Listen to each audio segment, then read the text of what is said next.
Hybridization is the process of making hybrids or mixtures, just like you mix different species to have a new organism with both properties. But Professor, I still don't understand what it has to do with bonding and shape of molecules. Okay, let me explain. This is a carbon atom containing two shells.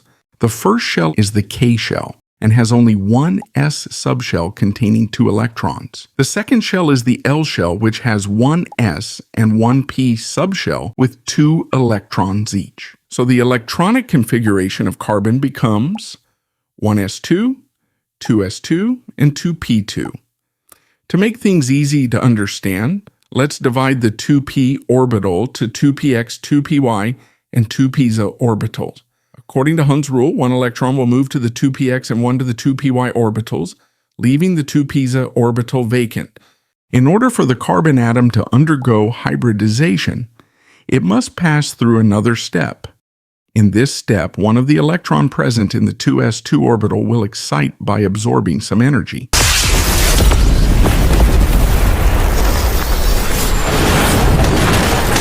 And as a result, it will move to the vacant 2pz orbital. By this transition, carbon atom has become highly energetic, with 4 electrons being unpaired in 4 different orbitals. Now things get interesting from here.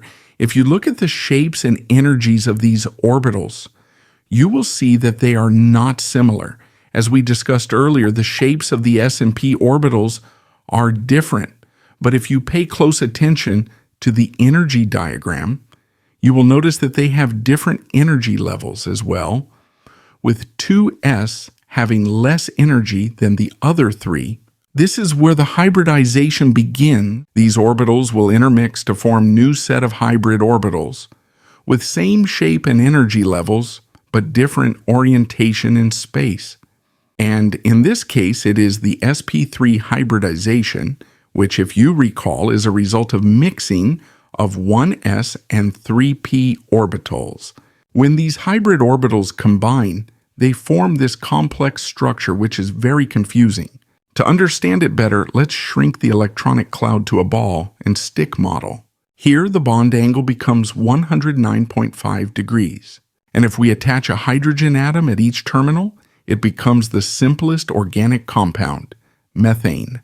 And if we rotate this molecule in a 3-dimensional space, you can have a better understanding of its geometry. You might have seen this molecule in your textbooks in this form, or this form with wedge and dashes. This is a conventional method of drawing 3D structures on a 2D plane, just like a paper, where a wedge line indicates a bond coming towards the viewer and a dashed line represents a bond going away from the viewer. The structure looks like a pyramid with 4 heads, hence the name tetrahedral. Next, we have sp2 hybridization. Here, one s orbital mixes with 2 p orbitals, creating 3 sp2 hybrid orbitals, whereas the fourth 2pz orbital does not participate in the process and remains unhybridized. When these orbitals are combined, they form this structure. Let's shrink the electronic cloud. As you can see, the unhybridized p orbital is arranged perpendicular to the plane. And if we rotate this molecule in a 3-dimensional space, here the bond angle becomes. When another carbon atom with the same hybridization comes in contact with this carbon, 2 types of bonds are formed. One is the sigma bond, which is head-to-head overlapping of orbitals, whereas the other is the pi bond, which is a result of parallel overlapping. And when we attach 2 hydrogen atoms on each side, it becomes the simplest alkene, that is ethene.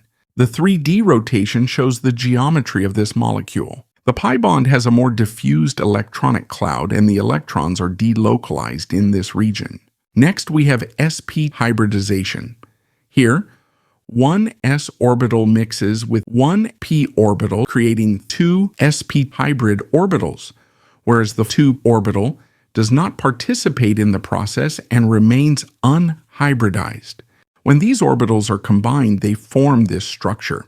By shrinking the electronic cloud, we can observe the geometry that is linear with a bond angle of 180 degrees.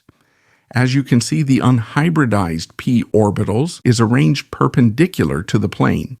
The combination of two carbon atoms with such hybridization will result in the formation of 1 sigma and 2 pi bonds, creating a triple bond. This structure makes them highly reactive. A classic example is ethane, also known as acetylene. You can see the energy difference in the graph.